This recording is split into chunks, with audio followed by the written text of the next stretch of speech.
तो एक महान देश था, कई हजार साल पुराना देश। उस देश के एक गांव में एक बच्चा पैदा हुआ, बहुत गरीब घर में एक बच्चा पैदा हुआ। तो जैसे गांव के अंदर बच्चा पैदा होने पे ज्योतिषी आते हैं, ज्योतिषी आके बच्चे का भविष्य बताते हैं, ऐसे ही गांव का ज्योतिषी आया, उसने बच्चे की कुंडली देखी और बच्चे की मां को बोला कि माई, तेरा बेटा बड़ा होके बहुत बड़ा सम्राट बनेगा। माई को समझ नहीं आया, मैं इतनी गरीब, मेरा परिवार इतना गरीब, मेरा बेटा सम्राट कैसे बनेगा। खैर, बच्चा धीरे धीरे बड़ा होने लगा। गांव के सरकारी स्कूल में उसका एडमिशन करा दिया। उसका पढ़ने लिखने में मन नहीं लगता था। पढ़ते पढ़ते, क्लास करते करते चौथी में आके उसने नाम कटवा लिया। उसका पढ़ाई लिखाई में मन नहीं लगता था। बगल में, गांव के बगल में एक रेलवे स्टेशन था। घर में बहुत गरीबी थी। वो बच्चा वहां स्टेशन पे जाके चाय बेचने लगा।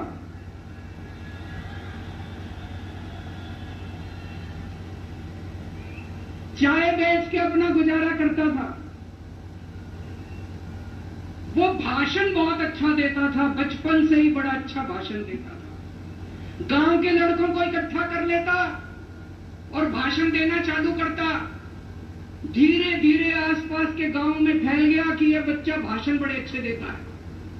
आसपास के लड़के भी इकट्ठे हो गए और जो मर्जी टॉपिक हो भाषण देना चालू कर देता और रुकता ही नहीं था, घंटों घंटों तक भाषण देता रहता। बच्चा बड़ा हुआ। ज्योतिषी ने कहा था, बड़ा होके बच्चा उस महान देश का सम्राट बन गया।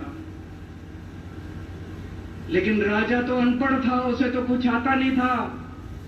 अफसर आते, उस अनपढ़ राजा से जहां मर्जी साइन करा लेते, जहां मर्जी जो मर्जी साइन करा लेते। वो राजा अनपढ़ था, उसे लगता था मैं अगर अफसरों से पूछूंगा तो मेरी कमजोरी सबके सामने प्रकट हो जाएगी। अफसरों को लगेगा मेरे को कुछ आता नहीं है। अफसर जो मर्जी लेके आते थे वहां साइन कर देता था। धीरे धीरे पूरे देश के अंदर फैल गया कि राजा अनपढ़ है, राजा अनपढ़ है। राजा को बड़ा बुरा लगने लगा। तो राजा ने कहीं से फर्जी डिग्री का जुगाड़ कर लिया। एक फर्जी डिग्री का जुगाड़ कर लिया, एमए की डिग्री का। और राजा बोला मैं एमए हूं। पर सच्चाई तो पूरे देश को पता थी, राजा तो अनपढ़ था। धीरे धीरे राजा अहंकारी भी होता गया। अहंकारी राजा और ऊपर से अनपढ़। जो मर्जी उस राजा के पास जाता और राजा से कुछ भी पास करा के ले आता। एक बार कुछ लोग गए, राजा को बोले जी नोटबंदी कर दो। नोटबंदी करने से भ्रष्टाचार खत्म हो जाएगा, आतंकवाद खत्म हो जाएगा। राजा को कुछ समझ नहीं आया। राजा की खूब चमची मारी उन्होंने। राजा ने एक दिन शाम को टीवी पे आके 8 बजे नोटबंदी कर दी। पूरे देश का बेड़ा गर्क हो गया दोस्त। लंबी लंबी बैंकों के सामने लाइनें लग गई। कई लोग मर गए, दुकानें बंद हो गई, रोजगार बंद हो गए, बड़ी बड़ी इंडस्ट्री बंद हो गई। पूरे देश का बेड़ा गर्क हो गया। फिर एक दिन कोई आके बोला जी 2000 का नोट ले आओ। राजा 2000 का नोट ले आया। 4 साल बाद कुछ लोग आके बोले जी 2000 का नोट बंद कर दो। राजा ने 2000 का नोट बंद कर दिया। राजा को अकल तो थी नहीं, बेवकूफ था, ननपढ़ था। कभी 2000 का नोट चालू करता था, कभी 2000 का नोट बंद करता था। एक बार कुछ लोग आके बोले जी ये किसानों के कानून बना दो, इस कानून से किसानों का भला होगा। राजा ने कानून बना दिए। पूरे देश के किसान सड़कों पे उतर आए। 750 किसान मर गए आंदोलन में। और 1 साल के बाद राजा को वो तीनों कानून वापस लेने पड़े। एक बार उस देश के अंदर बहुत बड़ी महामारी फैल गई, चारों तरफ महामारी फैल गई, लोग मरने लगे। किसने आके बोला जी थाली बजवाओ तो देश ठीक हो जाएगा। तो राजा ने पूरे देश में थाली और चम्मच बजवा दिए। महामारी तो नहीं बची, महामारी तो फैली रही।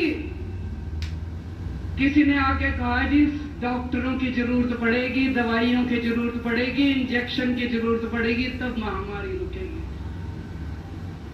राजा अपने दोस्तों का बड़ा ख्याल रखता था। उसके दोस्त थे। एक दोस्त ने 10,000 करोड़ रुपए चोरी कर लिए, राजा ने उसको देश से भगा दिया। दूसरे दोस्त ने 20,000 करोड़ चोरी कर लिए, राजा ने उसको भी देश से भगा दिया। पर एक दोस्त ऐसा था जिससे राजा की ज्यादा ही दोस्ती थी। कौन था? उसको उन्होंने सारे एयरपोर्ट बेच दिए, सारे जहाज बेच दिए, सारे सीपोर्ट बेच दिए, उन्होंने आसमान बेच दिया, जमीन बेच दी, राजा ने खदाने बेच दी। उस दोस्त पे राजा मेहरबान था। राजा का एक और दोस्त था। वो दोस्त इतना गंदा था कि उसने कुछ अंतर्राष्ट्रीय खिलाड़ी महिलाओं के साथ बदतमीजी करी, लेकिन राजा ने दोस्ती नहीं छोड़ी। मजाल जो उस दोस्त के ऊपर कोई आंच आ जाए, राजा उस दोस्त के साथ खड़ा रहा, लेकिन उसने खिलाड़ियों का सुना। राजा का एक और दोस्त था। उस दोस्त ने किसानों के ऊपर गाड़ी चढ़ा दी, रौंद दिया, कुचल दिया किसानों को। राजा ने अपनी दोस्ती नहीं छोड़ी। इस बात पे तो दाद देनी पड़ेगी कि राजा दोस्तबाज था, 1 नंबर का दोस्तबाज था। चारों तरफ अत्याचार हो गया, चारों तरफ देश के अंदर इनके अपने लोग जो थे वो बलात्कार करने लगे, गलत काम करने लगे, हाहाकार मच गया।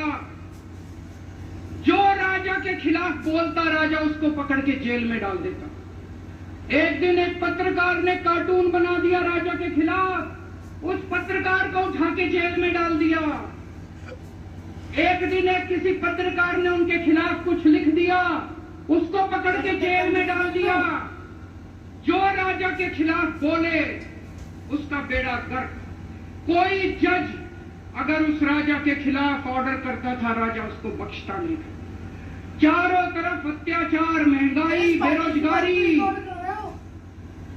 ऊपर आसमान में देवता ये सब देख रहे थे कि पृथ्वी के ऊपर कितना घनघोर अत्याचार हो रहा है। सारे देवता इकट्ठे हुए, देवताओं ने मीटिंग करी। सारे देवता मिलकर शिवजी महाराज जी के पास गए और कहा, महाराज कुछ करो, पृथ्वी के ऊपर अन्याय हो गया, अत्याचार हो गया, चारों तरफ बलात्कार, चारों तरफ हाहाकार मचा हुआ है, जनता परेशान हो रही है। पृथ्वी जी, शिवजी महाराज जी ने अपनी तीसरी आंख खोली